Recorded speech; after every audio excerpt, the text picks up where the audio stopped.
Welcome to the Tearing It Up podcast. I'm your host, Taryn. We'll be tearing it up, tearing it down, and tearing it apart, dissecting all things related to those who deviate from the standard.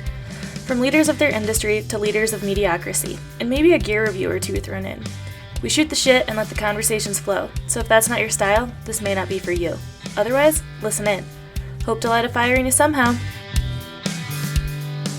Hello, everybody out there. Welcome back for another wonderful week. We have got some awesome guests with us today. We've got a 2-for-1, so I'm excited about that. We have both founders of the brand SENIQ. So I'm really excited to talk to these girls and hear their story about how they started this brand. Before we get into that, like we've been doing, we are going to kind of remind you all at the front end of the episode to follow and subscribe if you haven't yet. The tiniest little thing like that can really help us, and we would just want to reach more people, right? So share this episode with your friends if you love it, or anyone you think will resonate. I'm super active on LinkedIn, so sharing your episodes there or something can really help grow the network, especially in the outdoor industry. But we are also talking to some women in the trades and women in the professional sports arena. So super excited with some upcoming stuff. But today we've got our outdoor industry focus here with the brand SENIQ, like I mentioned. And I'll tell you what, when you see their stuff, like go to their website, instantly it's like, what is this? Because it's just bright, it pops, and it's hard to believe at first that like, no, this is technical gear. It's not just like you're going to find this on the rack at Nordstrom or something and be like, what's this trendy thing? Like, there is function to the fashion, which is hard to find. So I can't wait to hear about how they kind of came up with this inspiration and their background on all of that. So with that, I am going to turn it to Tina and Madeline, right? Madison. Oh my God. I can't Very close. I was like, oh, what a joker I am. But anyway, you guys, where are you physically at right now as we're recording this? We are currently in Columbus, Ohio, which is where we were born and raised. We went to college here. We had our first jobs here. So it is definitely our home base. I love it. Yeah. And as you guys mentioned, I've also read some things, listened to other podcasts you've been on, like Ohio is not typically the first place you think of when you think of outdoor industry or skiing, because I know you guys just released a new outerwear collection.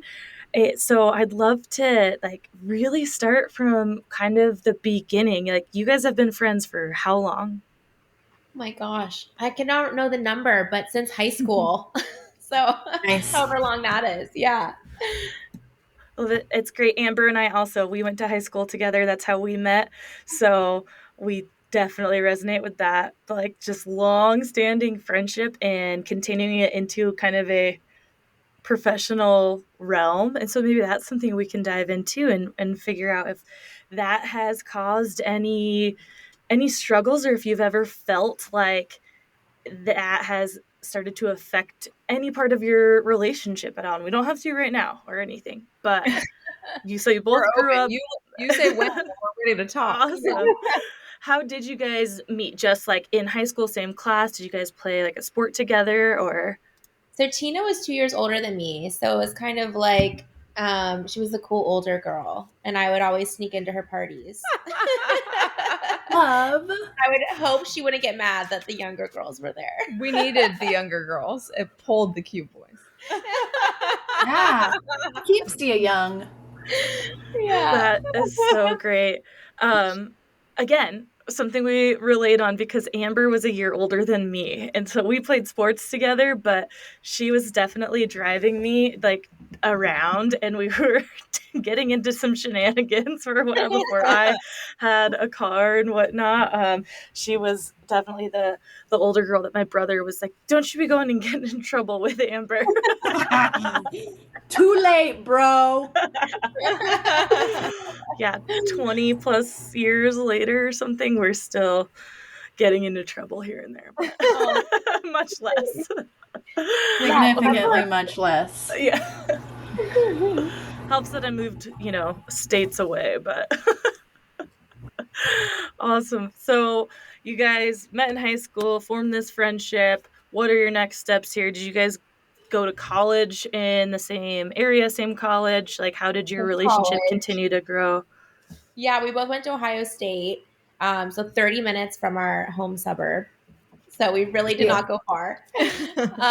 And yeah, we both were studying like fashion merchandising and business, and then both had our first jobs at Victoria's Secret, where I was actually Tina's intern and she was the assistant merchant. Not for long. We wanted to hire her full time while she was still in school because she was so amazing. But we were on the sport team together, so it was our first kind of insight into like the athletic world and how to build product for women first and make sure it was both fashion forward and functional. That was a huge focus at Victoria's Secret, so it was kind of our first taste of retail. Yeah, it was. And it was like the best prep. Victoria's Secret, you would never think this would like prep you for the outdoor world, but it does in two ways. One, it's like a $1 billion brand that has the best operational excellence. So, like, you learn all about all the different teams and processes, how to build product and bring a brand to life. And then, yeah, there's so much technology in bras. Like, you'd be shocked Yes. how much innovation and technology there is. So, yeah, it was a good stepping stone into technical apparel. That's really cool. And like you said, something I would never guess, and probably many of us, that like there is a correlation at all. You think of Victoria's Secret, and also just like, bigger, I don't know if like fast fashion is the right term for them per se, but again, just like you think that their goals are much different than a lot of outdoor brands, so that there's no relation at all, just based on like their outside values or something, rather than just thinking like actually the internal processes. Obviously it's clothing, apparel could be quite similar. And there's a lot of talk these days too, as I've seen, some CEO changes or president changes, and when these people come from bigger brands to the outdoors, that those people get questioned a lot. Like, why? Oh, how are you coming from this industry over here to this industry? Like, is that valuable? Is that a smart move? Why didn't you, like, outdoor brand X pull someone else from the outdoor industry? So I think that reminds us that, hey, you don't have to be in the exact same lane for your Hello? value to go somewhere else. Um, I put you on mute real quick, Amber. Sorry. But anyways, yeah. So really cool to see that from Victoria's Secret, you guys started getting a view into technical apparel. Did you like, when did you guys start skiing or snowboarding or like hiking or outdoor exposure? Yeah, I started skiing like literally when I could walk. So like 2 or 3, I think, is the age. And my dad has always loved skiing, so he taught me how to ski at Snowmass. We would go out there for vacation a few times a year, and it was just the best. I was like the little fluffy kid and all the ski suits on the ski school and taking a tumble, but it was amazing. So I've been skiing all my life and hiking just about the same. We fell in love with Colorado first for skiing, and then we like realized how amazing the summers are. So, yeah, ever since I was little. That's awesome. What about you, Tina? And then I would say, so I started snowboarding in middle school. We had a ski club. There's a mountain out here called Mad River Mountain.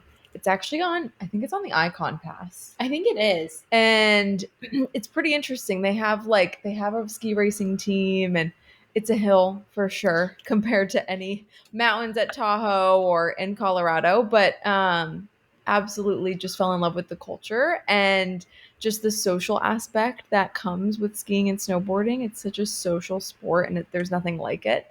And then moving out to Utah, which Maddie and I both did a handful of years ago, we really got to experience hiking every single day because Salt Lake City is so accessible to some of the most beautiful hiking trails in the country. And that's where my love of hiking, trail running, river floats all came to life. So that was my like first real exposure to living in the West with super accessible, much more steep mountains than Ohio. Yeah. Yeah. I haven't been east like much at all. We go to Michigan sometimes, but like I'm not Yeah. doing outdoor things when I go there. We're visiting family and whatnot. But I do hear a lot of the, especially if you grew up in that area coming west, there's a big difference in what's Yeah. considered like a mountain. Like people Yeah. from the west go east and they're like, this wait, where's the mountain? Like, Yeah. but that doesn't negate the fact that like, we're outdoors and that's your experience. Like it doesn't make anyone's better than the other because you're still out there doing it and that's what you have around. And also there's plenty of people out in the west who have these bigger mountains, but that doesn't mean everyone's doing the most extreme thing. And it doesn't have to be extreme. There's a lot of talk these days that I'm loving of really like leisure athlete like Katie Burrell. I don't know if you guys Yeah. follow her, but Yeah, she I love loves Skiing. that. Yeah, that's awesome. Yeah, when we But launched the brand, she was one of the first people to we organically gifted her the product because we just think she's the funniest person in the world. And she did a whole photo shoot with our Dirt Pop jacket and trail mix short. And if you like scroll to the back of our page, she's like one of the first carousels that we posted. So she's iconic, hands down. yes, it's amazing. But it's so true. It's like, it just doesn't always have to be the most like extreme thing for you to like call yourself a hiker, skier, or whatever. So just trying to like bridge that gap there. Remember that no one of us is better than the other because of where we happen to live and recreate. Amen. Love it so much. Awesome. Okay, so you guys have your, backgrounds in hiking, skiing, snowboarding, all the outdoors. Where and when did you get into the actual side of like the interest in fashion? Was did you always like to kind of like dress up or have an interest in how clothes were made? Where did that all begin? You have to tell this story, like your outfits at Victoria's Secret. Oh my god. My whole life I just have always been this like I don't know the right term. Like black swan might be the right term. Just like totally I thrive in a situation where I kind of don't fit in. And yeah, well Maddie and I both grew up in retail households. Our families, that's the industry that they built their own businesses in. And so fashion has always been a conversation topic, I think, around both of our childhoods and our homes. And so I've always just grown a kin and a liking to runway and couture and some of these high-end brands. And yes, would wear some crazy Comme des Garçons hoop skirts to Victoria's Secret with like all these basic bitches. Yes.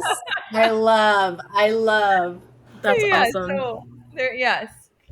I think fashion has always, it's like just a thread, a part of our, like our weave of our personality. And it's never like, when did it come to life? It's always just been there and it's kind of evolved and grown. And it's just a fun part of life. It's such an escape and it's such a beautiful Yeah. art form. And there's so much negative connotation around it, I think. Mm-hmm. But if you can like sort of put your blinders on to the bad things related to the industry, it really is.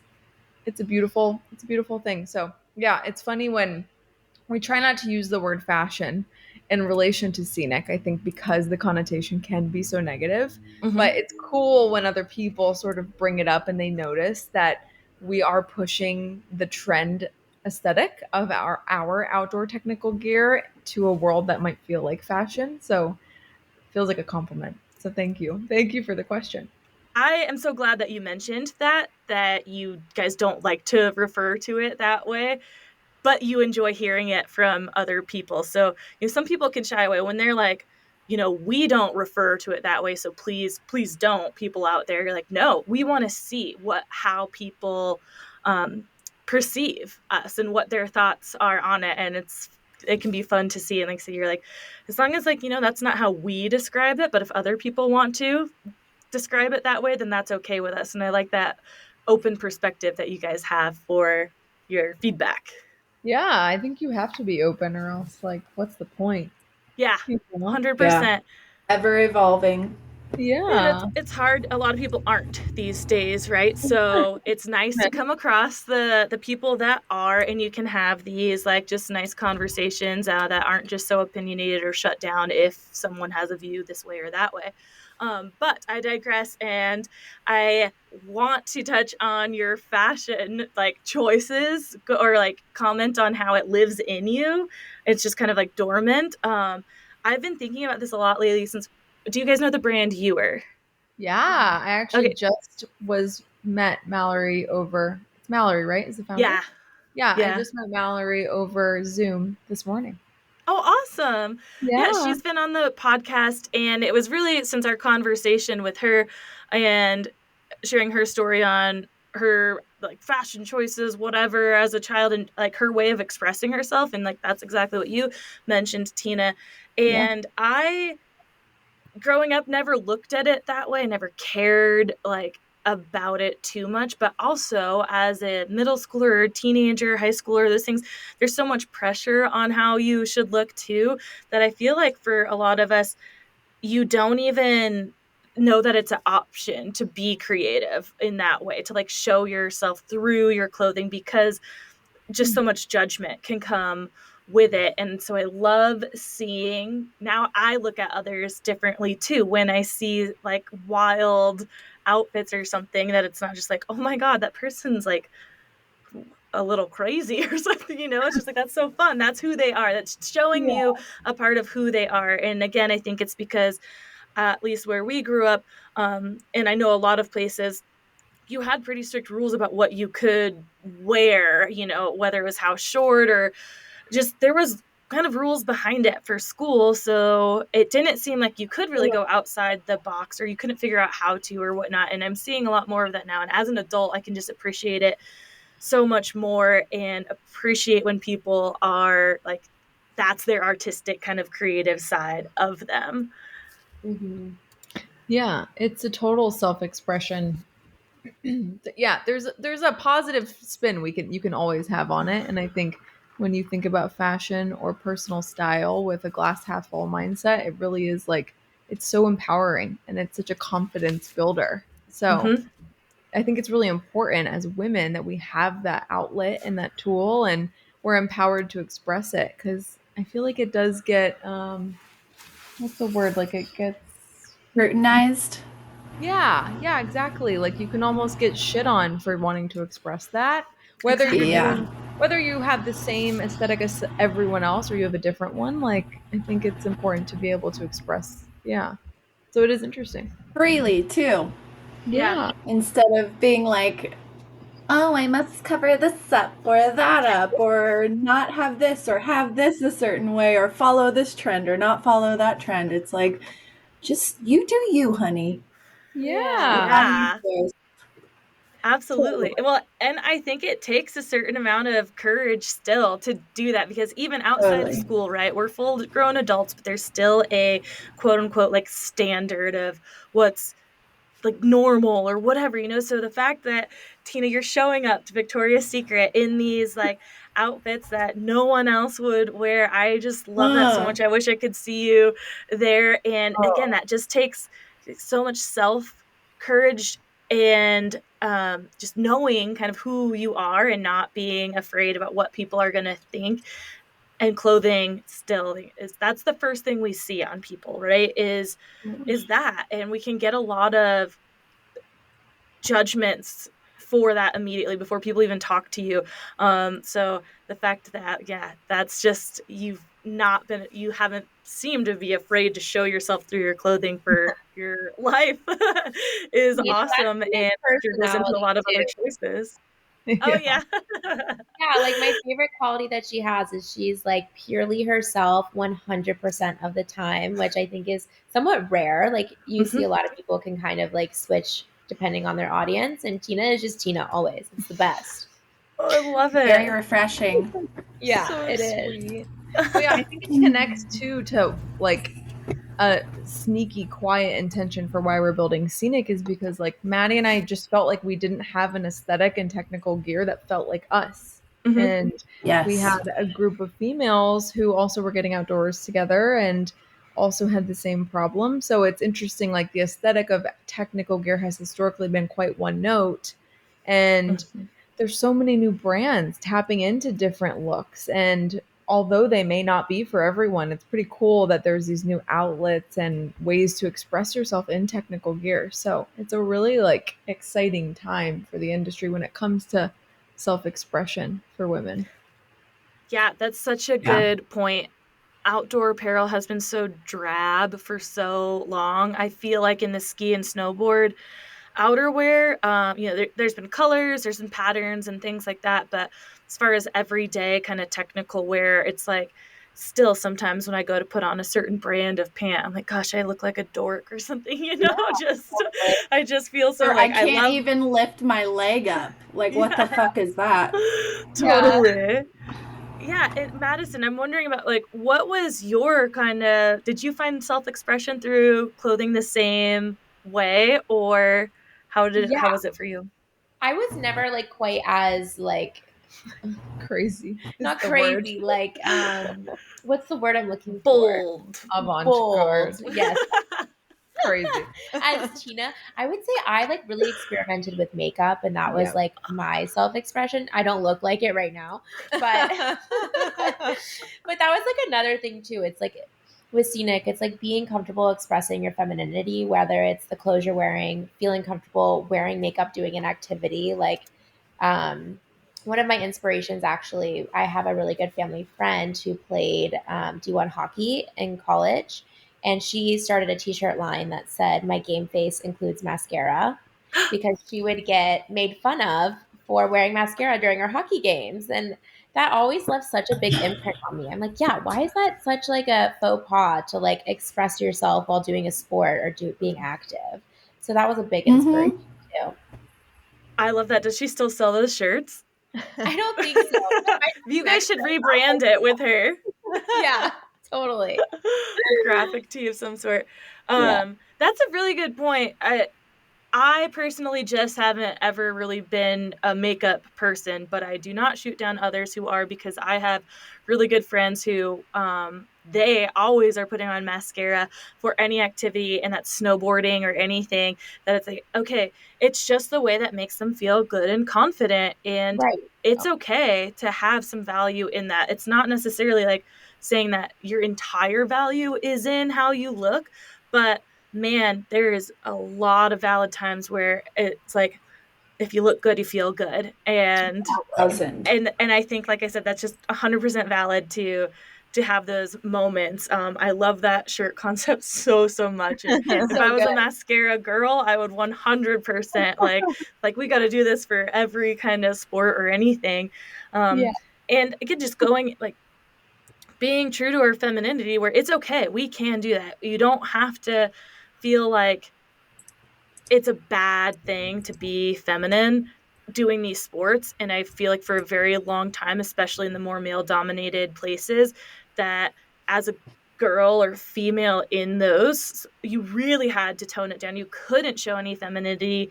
And it's really nice to see that it's turning around that, like, no, I can be proud to be a female and like express myself this way in whatever sport or activity it is. And but still, it doesn't have to be everyone's style to do that. But the fact that there's options now for the women who like to do that, I think is amazing, because I think Amber and I both aren't usually the kind of like super flowery or pink gals or anything like that. But man, like I said, again, there's a time and a place that like I would like to Yeah. have the option. So Totally. it's cool to Yeah. see. Yeah, I do CrossFit as well. And like the culture there is pretty male dominated as well. And I feel my best when I'm in like a really cute, like activewear set. And Mhm. it's totally not the CrossFit culture to wear like the cute little, you know what I mean, 2-piece sets. But I do it every time because it makes me feel good. It makes me feel stronger. And I like work out so much better when I feel better. Yep, 1,000. absolutely.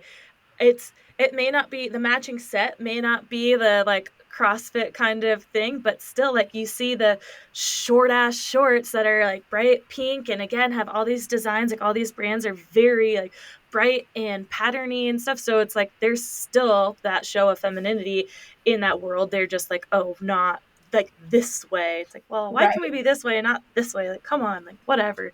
Um, But I'm curious now how you guys came to, so you weren't really finding your aesthetic in the outdoor apparel world. What made you decide that you wanted to create something for others? Did it start with just like having some fun and making something for yourself that you felt good in, looked good in, and was just fun, or was there always a business plan from the beginning? So, something about Maddie and I that I think defines us as founders is we are just like undeniably, Full send. yeah, full send and strategic. So, like, we had been Qualities. sitting on this idea of starting a company. Like, we worked in multiple companies together. We absolutely love working together. We're such a great team. Maddie and I, we had been talking for years about starting a company together, and we didn't want to just start something for the sake of starting something. We wanted to make sure we had a proper problem that we wanted to build a solution for. And I would say it was really after our experience living in Utah, getting to hike every single day, whether it was before or after work, and then also building a network and a community of like minded women who were experiencing the same problems that we were, that we realized there was, so it was that, it was like a firsthand experience that we were having this like product opportunity. And then I would say, because of our careers, we have gotten really intimate with the active and outdoor consumer. She has been pretty much the focus of both of our careers. And we are pretty clear on what product she loves and what she hates and what she wishes she had that she doesn't have. And so there was this like sort of qualitative and quantitative research that we had been doing just through our lives without much action, or I shouldn't say action, but without like really trying. It was just an organic part of our career and our life path. And I think we knew that so we decided to start the business and write a business plan in January of 2023. And before we had decided to do that, we knew that we were going to have a really big year in 23, and a lot of life was going to start changing, and we were growing up, and there isn't much time to start a business and get really scrappy when you might have children involved, or, I don't know, life just starts to get serious when you get older. So we Gotcha. we sat down and had a conversation about, it was like probably our 100th conversation about starting a business. And it was a bit more serious of a conversation. And Maddie had the brilliant idea to clear our schedules that Sunday and write a business plan. And it really wasn't until we wrote this business plan that we like forced ourselves to get our ideas on paper, think logically and strategically through how to solve this product problem.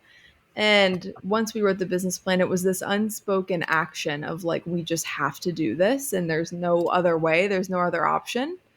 Um, so yeah, that's kind of like the high level. I don't know if any details I may have missed. I think Free to like add. the other part that really made it come to life for me was, so Tina has a history of developing product lines. That's what she did for Backcountry's private label. So that's like her wheelhouse. And we started talking about during our business plan lunch, like what do we wish we had out of our gear? And she took that away and started pulling some inspiration and like sketching out like a few ideas and saying, okay, this is actually what I would want to wear on trail. And seeing the product ideas for the first time, I was like, oh, okay, like we have something, I can visualize it. Let's do this. Yeah.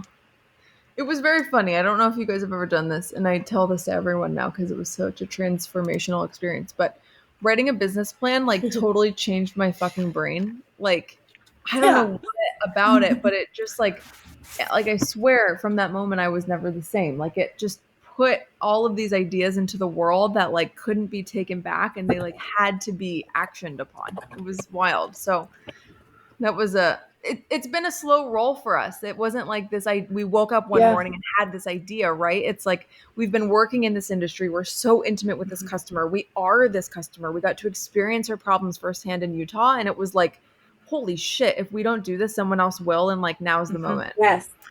Yeah, Yes. How well put. And it exactly. just Yeah, seems like such an organic progression. And with the doing the business plan, it gives you a picture. and it Yeah. gives you your next step, and then the one after that, and then the one after that, and then you're rolling. It's an Yeah. incredible point, and I think that it's so I have done a few things, different businesses, but I have never been good. I've been told, to write a business plan. Never really done it because I'm like, I don't know where to start. And it's Canva.com. They have well, like and a it gazillion templates. really, Yeah, Love this is Yeah. it. how we did it. They're good. They're good. You don't have to think. You just fill in the blank. Yeah. oh, that's wait, what was it again? Perfect. Canva. Oh, wait, is Canva that Yeah. Yeah. has business plan templates? Yep. Yeah. Okay, I And mean, I it use just like Canva every day. your wheels turning. Like, I didn't think about this. Or like, yeah, Yeah. that is a good, like, what do we see as, whatever it is. But that was super helpful. And it's changed like a Mhm. gazillion times. Like our Yeah. vision for, well, at its core is the Yes. same. Our vision for SENIQ has definitely evolved as we've gotten more intimate with our customer and Mhm. actually produce product. Yeah. Well, that's an Mm-hmm. important point right there in itself too, is that it's okay for your vision to change. You can make a business plan and it doesn't have to be exactly what you're going to go with, right? But getting the ideas out and getting them on paper and into the universe, like you said, Tina, is so important. And we've talked to, I think it was maybe Mallory and Anastasia of Kula Cloth, either both of them or one of them, but just about the idea that there's only so many ideas in the world. I don't know if this theory actually has a name, but like, if you don't act on it, like it will float away and someone else will, right? So feeling that and knowing like, okay, if we're not going to do this, somebody will. And I've had a lot of those thoughts myself, and I feel that I'm getting a little bit better on acting on it. But again, you can start acting on it and doing a lot of things behind the scenes, and someone can still beat you to the punch. But Yeah. again, if that happens, you can change your plans, you can change your view, like it's still something else will happen and come along and you can create the thing that you want to. But I think just getting things out there in the universe in the first place is really really important, as woo woo as it might sound at times. And that's what we're trying to do by having these conversations, is remind people like, hey, first step is just like getting the thought out there into the world, knowing it's possible for you. And then obviously the hardest part is making that like first actual step to it. But like, don't let that idea just float away. If it's something that keeps coming back to you over and over and over again, like that's a sign there. So like, take some kind of action to start working towards it. And like the fact that you girls did is amazing. They've created this awesome looking brand that, no, like I don't feel in the outdoor industry you're seeing this. Like, so at first look, you might look and think that it is more of a fashion brand, but when you dive in and learn that it is like, no, functional technical wear, it reaches a whole other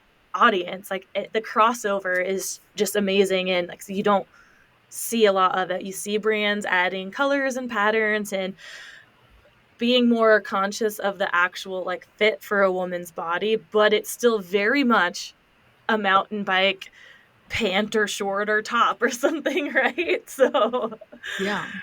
Yeah, I think our design process too is quite interesting. Like we'll take and you can expand on this, but Yeah. we'll take ideas for products from runway and then be like, okay, this is so cool. How do we make this technical and functional?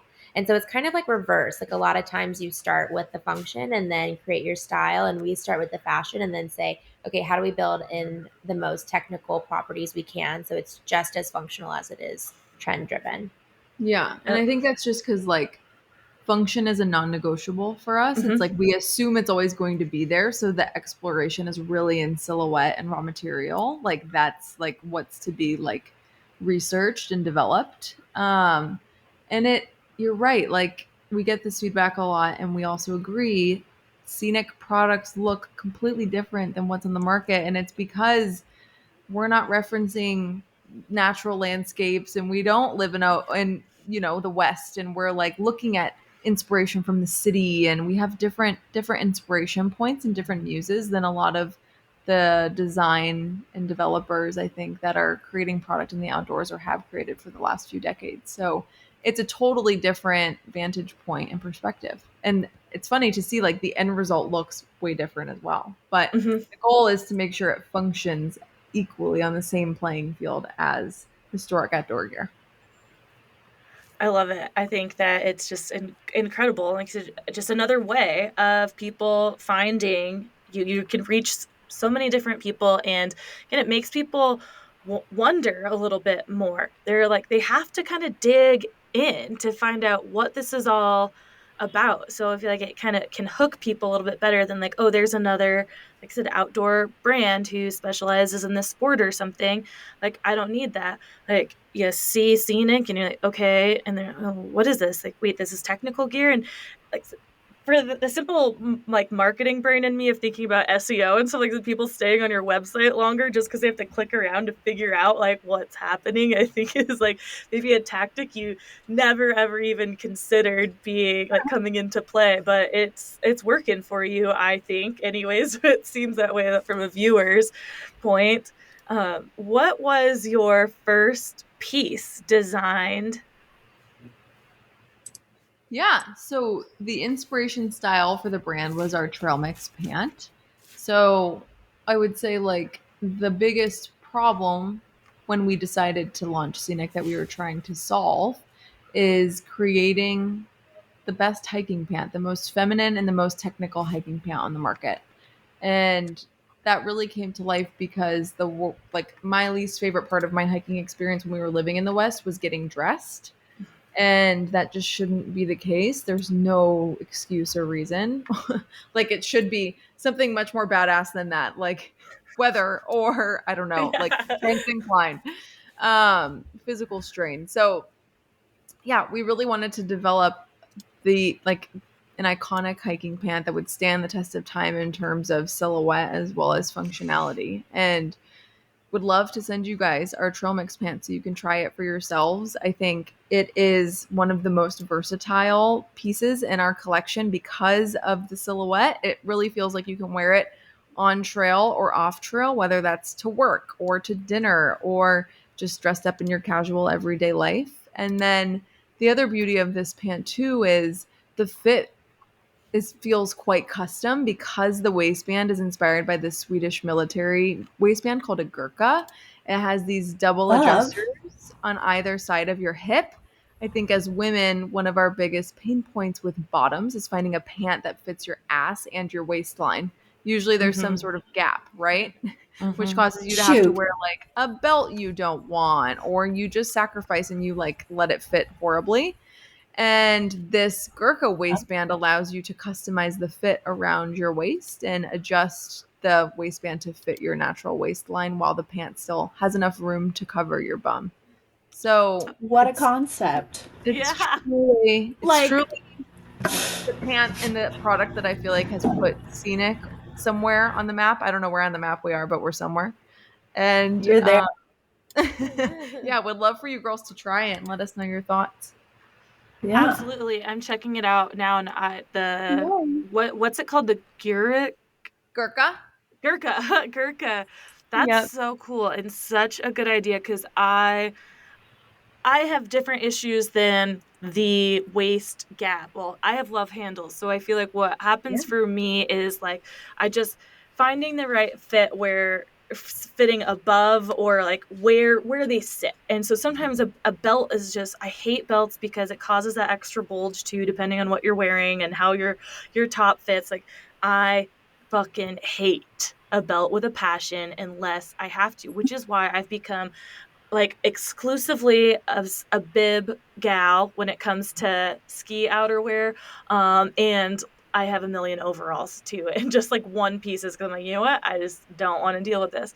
But this looks like so awesome and easily adjustable, and that it won't add that kind of same feeling that a belt has, but you can feel comfortable and secure. And also, we all know how our bodies can change throughout the month, week, and just day. Like, Hour. so Yeah. having that easily there just to be able to adjust and maybe even like a little more discreetly than obviously like like changing the the buckle on your belt or something. Yeah. That's the worst when you're at dinner and you have to like Yeah, unbuckle every totally. Totally. Oh man. Yeah, these look awesome, and I think what's interesting with women's apparel and design, especially when you have women like you two who are really focusing on bringing the technical pieces, is that innovation, I think, can happen so much more in women's gear because of the issues that we deal with, the incredible Mhm. amount of variations that women have in their bodies compared to men's. Obviously, all bodies are different, but it is known that women's body variations, there's just so many more. So when you are actually like trying to find these ways like this, like internal belt that can help, it's just like I said, innovation. Like I don't know, I don't think that a man is going to come up with those kinds of things for men's apparel because they just don't need those things as much. So I think there needs to be a lot more women designers out there for this reason. Exactly. Like you're able Agree. to change something that hasn't been changed in a very long time. Like a hiking pant's a hiking pant's a hiking pant is what people think. But no, you're still adding, you're bringing value to these categories that I don't think has been brought to in a long time. Oh, thank you. Well, yeah, that's the level of intention that we try to build into every single product. Like Scenic will never introduce a product just because every other outdoor brand has it. We're Mhm. really trying to solve problems and put product out that does that and has purpose. So happy to talk. I mean, we could talk for hours about all the intention behind every single product and all the tiny details, but we try our best to explain it through the website, which we Yeah. know is difficult to get some people to read. But yeah, it's fun to share some of these like tiny details because they really, I mean, there's just not much on the market like it. And we know this because of our background. So Yeah, well, because you've been researching it and talking to the people, you like you said, you are the people. I think that when you are your own customer, like that's where the best things are created. Also, I mean, yeah, there's times where that can get in your own way, um, at certain points of maybe that's just like in the growth way, but for the most part, I think that's the best way to get started is if like firsthand what the problem is you're trying to solve, and you can be the test to that. And again, that's lacking in a lot of women's gear. That is just the offshoot of what started as men's, because it's not there to solve a problem. It's just to like, okay, we have a men's line, it was successful, let's add women's. But it's again not solving anything. It's just kind of Checking the copy and boxes. pasting. Yeah, checking the boxes. Exactly. Exactly. All right. So the trail mix pant, that's where you guys all started. How did you launch? Were you just like, we're gonna go straight to consumer website? Do you have dreams of like wholesale? Are you wholesale already? What's that side of things look like for you? Yeah, so we launched direct to consumer and we really wanted to focus on nailing the product and having the product in a perfect place before we ventured, to other partners beyond that. So we launched with our website. We did do a few pop ups last year. We had one in LA. Oh my gosh, it's still this year for a few more days. This year. Yeah. We did one in LA. We were at Outside Festival in Denver, which was so much fun. I don't know if you guys went to that. We did You not, but should go it's next on year. my list of, yeah, like We had a consideration. blast. Yeah, it was the best. So we did a few things like that, which was really fun to get in person and actually see firsthand people's reaction to the product because you could just see their full face light up. But so looking forward, we'll continue to do some pop ups like that, and then we will be in some retailers. We launched with our first retailer. They're called Sporting Life in Canada for all of your Canadian listeners. Um, so we're with them this winter. They're the exclusive in Canada with our ski line this winter. And then we have a few boutiques around Colorado. So one's in Basalt near Aspen, and the other one's in Crested Butte. And we're expanding that quite heavily next year, starting in spring. Very cool. Bravo. Awesome. So when did you officially launch? Was that just this last It was spring? March. Yeah, March. Okay. March of this year. Wow. Wow. Less than a year. That's so I know. cool. I'm Yeah, sure it's been a wow. wild ride. we were looking at each other, I think, was it today or yesterday? We're like, how has it been a full, like almost a full year since launch? It's not even, it's like 9 months, but it Yeah. feels like 10. Well, in your industry too, I'm sure it's even more confusing because you are always looking ahead a year, if not two. Like you've got Mhm. probably already your buy-in for like you're thinking or spring 26 like in a few Yeah. months. It's like, what year am I actually in right now? Like what's launching this year? I'm not sure because I've only been talking about next year's or something. Right. That's like I Yeah, just you have to reference a calendar every day to pull you back.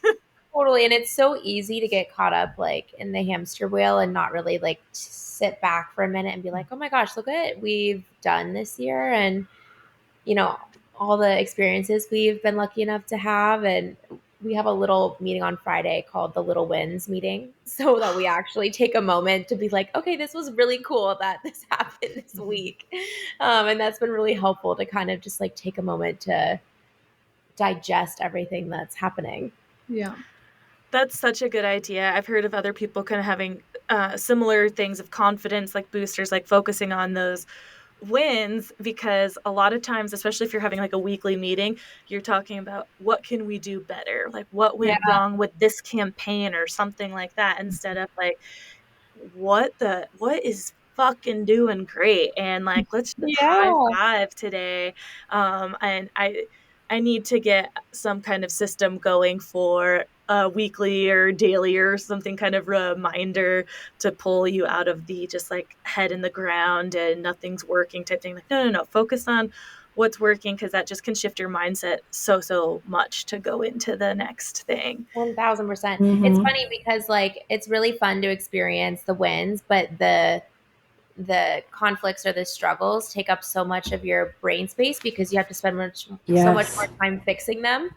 Mhm. So it's really Mm-hmm. easy to get caught in that like pattern. But Mhm. yeah, it's been fun to have that on weekly and take a moment to celebrate. Yes. Well, it seems like you guys have a Valid lot point. to celebrate, like with just everything you have going, launching the winter apparel.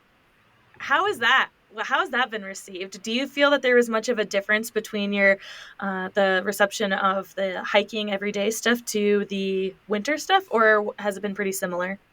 The one thing that surprised me is so we got our name out there obviously for our hike and outdoor apparel, but one thing that surprised me was that our ski customer is completely different than our hike customer. Like we're grabbing a completely different consumer. We had before that like a 30% repeat customer rate within our hike apparel, which is awesome. We were very excited about that. And then our ski apparel, it's a lot of people's first time ordering with us. So we're attracting a new customer with the ski, which I did not expect necessarily. That's awesome. That's so cool to see. Yeah, and I think to your other question, the response, it's interesting. I would say it's the same in that it feels like the product we're putting out is somewhat like shocking to people. It is very different than what might be on the market. That's a similarity to, I think, the spring, summer, or hike collection. And ski is just a different beast. It's a different world than hike. It's like much more exclusive of an industry to break into. There's like a whole athlete component.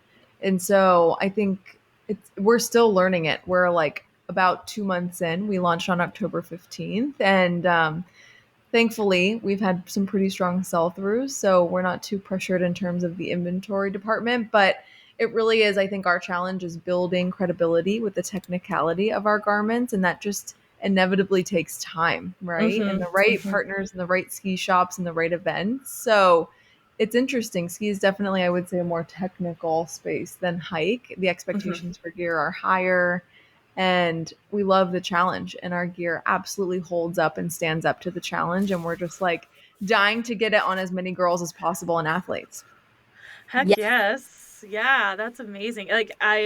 You're absolutely right that that ski consumer has a lot more thought into the Mhm. technicality. It's so much harder to get into that industry than the hiking, because I think it's just more niche. Like there's less Yeah. people doing it. Yeah. Obviously for so many different reasons. Just access across so many different boards, where you live, price points, so many different things, that inherently it's a smaller, like less smaller consumer, like a smaller Totally. consumer pool, I guess is what I'm trying to say. So much harder to break into. But you guys already have partners. That's amazing. Um, you just have the one Canadian exclusive partner then for retail right now.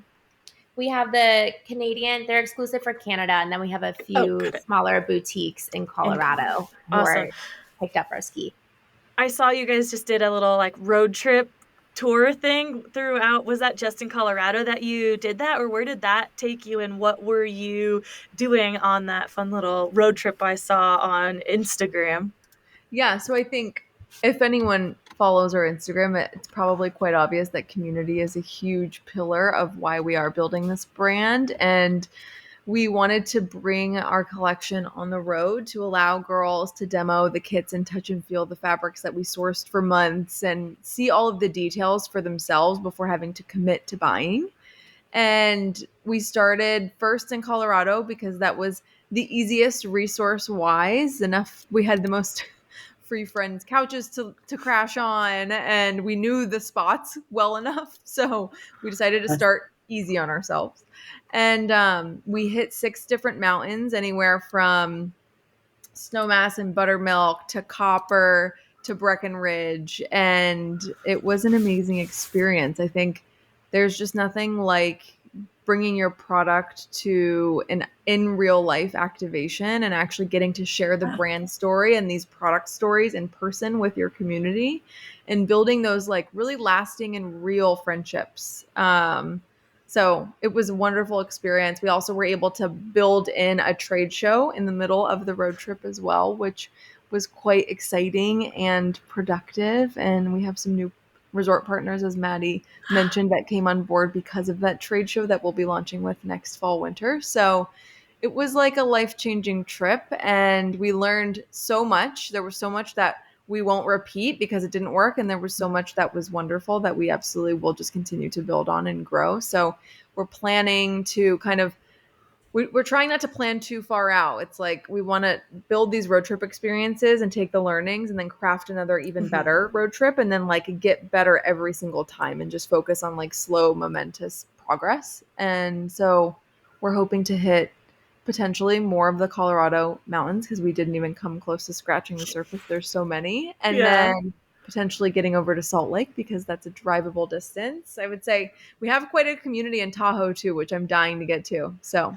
Yeah, I was gonna say, I would love to help in any way to facilitate a scenic road trip through Tahoe, because there's so many resorts here just like condensed around the lake that you could easily hit a bunch. The hardest part, I think, yeah, would be getting here, taking a little more time. I mean, we're only 8 hours from Salt Lake, so if you're there, you might as well like Perfect. hit 80. It's a straight, easy drive from Salt Lake, and then yeah, would back love over that to. way.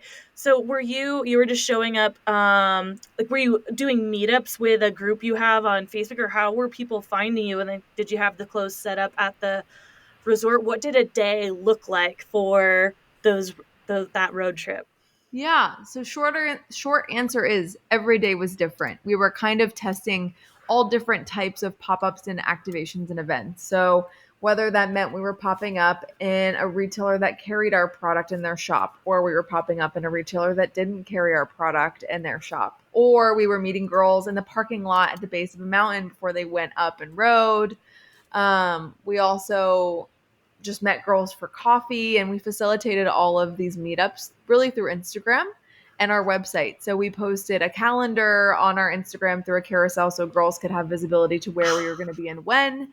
And then we posted RSVP signups through a link on our website. So girls got reminder text and they had all of the information and details of what they needed to bring, if there was an active element to the event, or location, date, time, all of those things. So it was a total it was a total test. No day was the same and it was an absolute blast. I love it. Well, yeah, like I said, 100% would love to offer you guys any insight or whatever for Tahoe one, maybe next summer, or next winter. It sounds like just an awesome thing because, you know, you can go to all the trade shows in the world and try to get into a store with the buyer getting to see and touch. It's very important to them, but then you lose complete control. You don't know if their staff is relaying the message the same, how interactive their staff is with customers. And then, so being able to actually be customer facing and getting people to meet up and touch and feel like you don't get that option with apparel as a consumer. Sure, you can demo some skis or a snowboard or something, but you don't get to really kind of test out clothing in that way. So I think that's a really awesome like idea you guys have with this, and just can really gain that loyal customer for you when they're like, wow, no, we have a connection. You guys are out there talking to me yourselves, or representatives of the brand. So amazing thing it looks like you had there. And I was like watching along. I'm like, I want to go to one of those. So I, again, 100% support one here, and could also help out if you guys decide to go up to Washington State with some ideas of where to go. Things are a little more spread out there, though, so I think that might be something further down the line for you as you focus on the areas where you can hit a bunch in a quick time period. Yeah, we'll totally take you up on Tahoe. You'll be my girl. I'll give you a call when we're ready to plan. Well, please do. I'll be around for sure. Amazing, ladies. Well, you know, Amber had to hop off for another call, and I don't want to keep you guys too much longer or anything. Before we get out of here, though, I would love for you to, if there's anything specific you want to leave with the audience, one, tell them definitely how to find you. I'll link everything in the show notes, best ways to get a hold of you or follow along, whether that's Instagram or website and all of that. And if you have any little kind of nugget or inspiration for someone to kind of take that first step, whether towards doing something that they feel is really important to them. Yeah. You can find us we're most active on Instagram. So it's just at SENIQ, SENIQ. And you can shop us through our website, which is scenicbrand.com. I would say like my little piece of inspiration is just instead of daunting yourself with the whole list of your vision, just take one step and do the next thing and the next thing and the next thing. And you kind of like blink and then you're a year in and have your vision. So just one foot in front of the other makes it happen. Bite size. Yeah. Yes, absolutely. Very good advice that I think we all need, even just sometimes day to day. Like, okay, just one foot in front of the other. Like, we're coming, we're going. We just keep it going. Amazing, you guys. Thank you so much for chatting with us and kind of sharing your story about SENIQ. And I hope that all you out there listening, go check it out for sure, because so there is nothing as like comparable to the look of this brand. So if you're one of those gals who really wants to just want something different out on the trail or on the mountain or anything, like check them out 100%. Even if you are, maybe your style is a little more neutral, like step out of your comfort zone, check it out, go bold. Like that's the thing with your color blocking too, is that you don't have to like do the set. There's other ways you can kind of like get around it. Exactly. And you do have a black option. So for you neutrals out there, like that's the way you can kind of get your foot in the door. Totally. Yeah. Thank you so much for having us. It's so wonderful to get to chat and meet you finally. Yes, I know. I hope to chat with you guys again really soon, especially about, setting up road trips or seeing what you guys have up your sleeves in for the spring and summer and whatnot. So thank you again, ladies, and thanks everyone out there for listening. So go follow SENIQ, go check them out. And again, you know what I'm going to say, like, share, follow, all that fun stuff. Thanks, guys, and we'll talk to you next week. Bye. We hope you enjoyed this episode and would do us a huge favor, since we don't have any sponsors or anything like that, and would rate and review us on whatever platform it is you use, Spotify, Apple, Stitcher, whatever it is. And if you're listening and downloading just through the website, tearingituppodcast.com, leave comments. We'll definitely engage back with you. And on social media right now, we're just on Instagram. Tearing It Up Podcast is the handle. like the post, share the post, comment on the post, whatever it is you got. Show us your love so we just stay relevant and show up in the rankings at all. So again, rate and review, please, and we'll see you next time. Thanks.